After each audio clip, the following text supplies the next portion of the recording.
மாண்புமிகு முன்னாள் முதலமைச்சர் எடப்பாடி கே பழனிசாமி. மாண்புமிகு பேரவைத் தலைவர்களே, விமான விரிவாக்கத்திற்காக பரந்தூர் விமான நிலையத்தை அங்கே நிலம் எடுக்கின்ற ஒரு சூழ்நிலை ஏற்படுகின்ற பொழுது மாண்பு முதலமைச்சர் அவர்கள் அந்த திட்டத்தை ரத்து செய்து விட்டார்கள். அதில் எந்த ஒரு மாறுபட்ட கருத்தும் கிடையாது. ஆனால் அதற்கு 5740 ஏக்கர் நிலம் தேவைப்படுவதாக கருதி சுமார் 90% நிலம் கையகப்படுத்தப்பட்டதாகவும் 90% நிலத்திற்கு நிலத்தினுடைய உரிமையாளருக்கு இழப்பீட்டுத் தொகை கொடுத்துட்டாங்க. இப்போ அந்த எடுக்கப்பட்ட நிலத்தை என்ன செய்ய போகிறீங்க? இல்லை விவசாயிட்டே கொடுத்துறீங்களா? இழப்பீட்டுத் தொகை கொடுத்தாச்சு, அதை மறுபடியும் திரும்பி பெற முடியாது நில உரிமையாளர்கிட்ட. அதற்கு அரசுடைய விளக்கம் தேவை. மாண்புமிகு சட்டத்துறை அமைச்சர். மாண்புமிகு பேரவைத் தலைவர், சொல்லி இந்த திட்டத்திற்கு மொத்தமாக 5846 ஏக்கர் தேவைப்பட்டது. அதில் பார்த்தீங்கன்னா பட்டா நிலங்கள் 3774 ஏக்கர் பட்டா நிலங்கள்.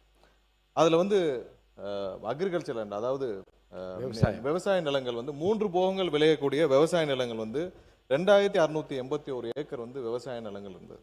ஸோ அரசு நிலங்களாக இதில் காட்டப்பட்ட நிலங்கள் 1972 ஏக்கர் அரசு நிலங்களாக காட்டப்பட்டது.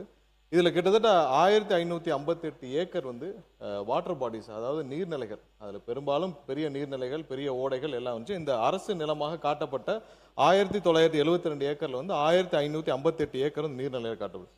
இது வரைக்கும், அதாவது 90%, நேற்றே பேட்டியில் அண்ணன் தங்கம் தென்னரசு அவர்கள் பலர் சொல்லியிருந்தாங்க, 90% நிலங்கள் கையகப்படுத்தணும். அப்படி கையகப்படுத்தப்படவில்லை. இது வரைக்கும் 1802 ஏக்கர் மட்டும்தான் கையகப்படுத்தப்பட்டுள்ளது. அதாவது 48% மட்டும்தான் கையகப்படுத்தப்பட்டுள்ளது. மீதியெல்லாம் கையகப்படுத்தவில்லை.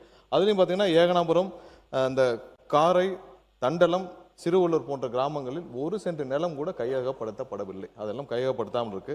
இதுல இன்னொரு விஷயம் எல்லாரும் புரிஞ்சுக்கணும்னா, நேற்றே முதல்வருடைய அறிக்கையில ரொம்ப தெளிவாக சொல்லப்பட்டிருக்கு. எப்படின்னா, இது வரைக்கும் நம்மளுடைய கரண்ட் கெப்பாசிட்டி, அதாவது 30 மில்லியன் பேசஞ்சர்ஸை ஹேண்டில் பண்ற கெப்பாசிட்டி இப்ப இருக்கிற கரண்ட் ஏர்போர்ட்டுக்கு இருக்கு. அது இல்லாமல் டெர்மினல் 3 கம்ப்ளீட் ஆச்சுன்னா இன்னொரு 5 மில்லியன், அதாவது இது ரெண்டும் சேர்த்தால் 35 மில்லியன் கெப்பாசிட்டியை நம்ம அடைவோம்.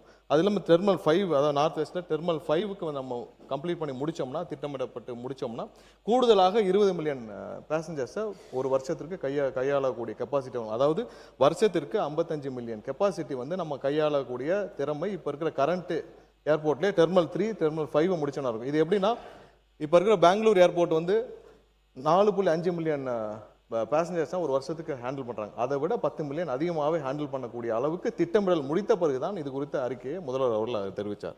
அதாவது இப்ப இருக்க கரண்ட் ப்ராஜெக்ட்ல நிறைய தவறான தகவல் கொடுக்கப்பட்டிருக்கு. அதாவது என்விரான்மெண்டல் கிளியரன்ஸ் வாங்கிட்டோம்னு சொல்லியிருக்காங்க. கிடையாது, என்விரான்மெண்டல் கிளியரன்ஸ் வாங்கப்படவில்லை. அதாவது என்விரான்மெண்டல் இம்பாக்ட் அசஸ்மெண்ட் கூட இதுக்கு பண்ணல.